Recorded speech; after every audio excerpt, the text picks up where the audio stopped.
बिमल बहुत परेशान था। उसे समझ नहीं आ रहा था कि वो इस परिस्थिति से कैसे निपटे।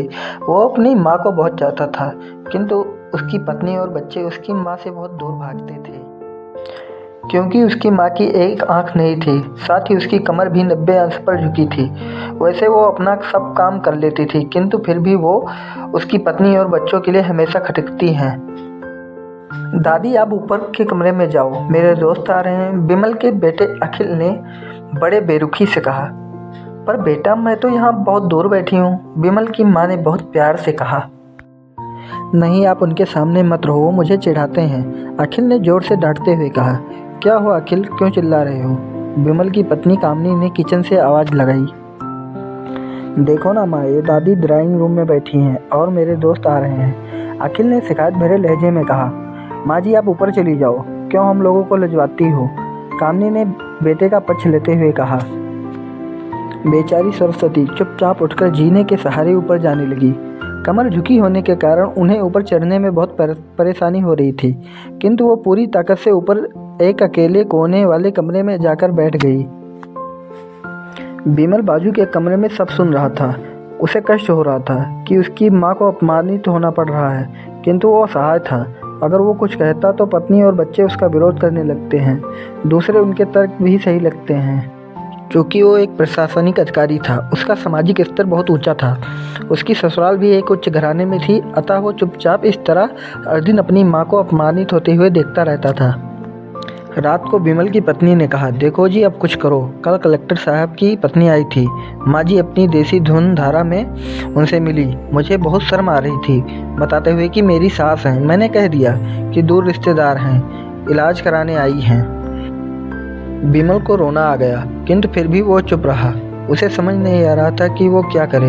अपने बेटे की मन स्थिति को सरस्वती अच्छी तरह से जानती थी और बेटे को कोई कष्ट न हो, इसलिए वो हर बात को चुपचाप सह लेती थी। बिमल बहुत उदास रहने लगा। एक तरफ परिवार और सामाजिक स्तर पर जीने की प्रतिबद्धता थी, तो दूसरी ओर माँ। आखिर माँ से अपने बेटे की ये हालत नहीं देखी गई। एक दिन उसने अपने बेटे से कहा, बिमल, बहुत दिन हो गए हैं, मैं अपने गांव जाना चाहती हूँ, मुझे वहाँ पहुँचा दो, मेरा यहाँ मन नहीं लग रहा है। किंतु माँ, वहाँ तो कोई नहीं है, तुम्हारी देखभाल कौन करेगा? बिमल ने आश्चर्य से पूछा। बिमल जानता था अरे कि सब गांव वाले तो देखभाल हैं, करने और वाला कोई वो नहीं तुम्हारे है। मामा जी तो लेकिन उसी अपनी गांव में पत्नी रहते हैं, की और जिद के फिर कारण हम वो सारी अपनी माँ को व्यवस्थाएं कर गांव छोड़ने आएंगे। पर विवश। ना कामनी को माँ तो को गांव जैसे छोड़कर मन आते की वक्त उसे मुराद रोना मिल आ हो रहा था तथा अपनी बेबसी पर गुस्सा भी आ रहा था, किंतु परिवार, पत्नी और समाज ने इसके मनोभावों को दबा दिया और वो सुकून सा महसूस करने लगा। कुछ दिनों बाद उसके चाचा, जो अमेरिका में रहते थे, आने वाले थे। जब बिमल बहुत छोटा था तो उसके पिता जीवित थे, तब वो भारत आए थे और उसके बाद वो अब भारत आने वाले थे। पूरा परिवार और आस पड़ोस बहुत उत्साहित था। अमेरिका से बिमल के डॉक्टर चाचा आ रहे थे।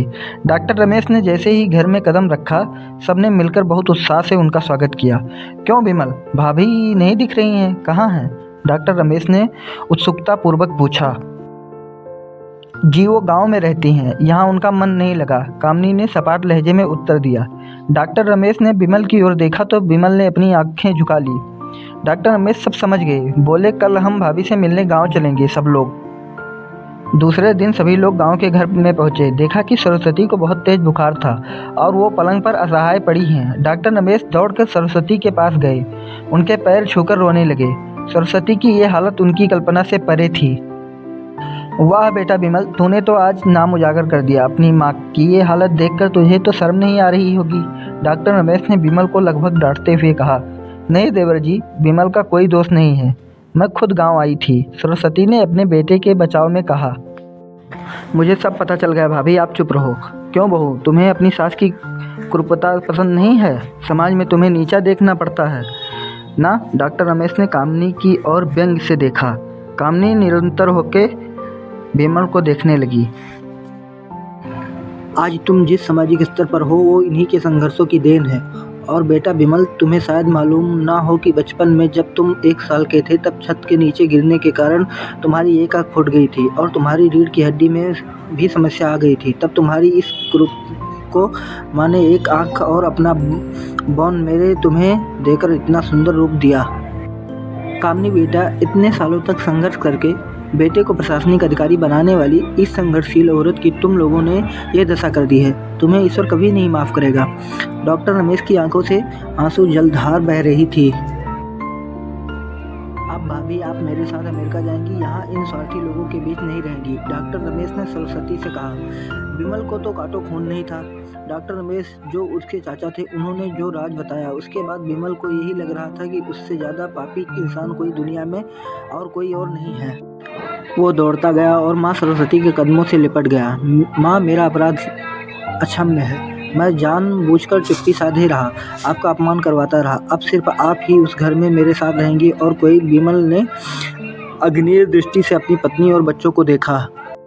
कामनी को भी बहुत पश्चाताप हो रहा था, किंतु उसकी हिम्मत नहीं हो रही थी कि वो सरस्वती के से आंख मिलाए। सरस्वती ने कामनी के मन की स्थिति को समझकर उसको पुचकारते हुए अपने पास बुलाया और विमल को डांटते हुए कहा, खबरदार, जो मेरी बहू को मुझसे अलग करने की कोशिश की तो तुझे ही घर से बाहर निकाल दूंगी। कामिनी, और अगर आप लोगों को वीडियो अच्छा लगा हो तो लाइक, चैनल को सब्सक्राइब कर लीजिएगा और बेल आइकन ऑन कर लीजिएगा।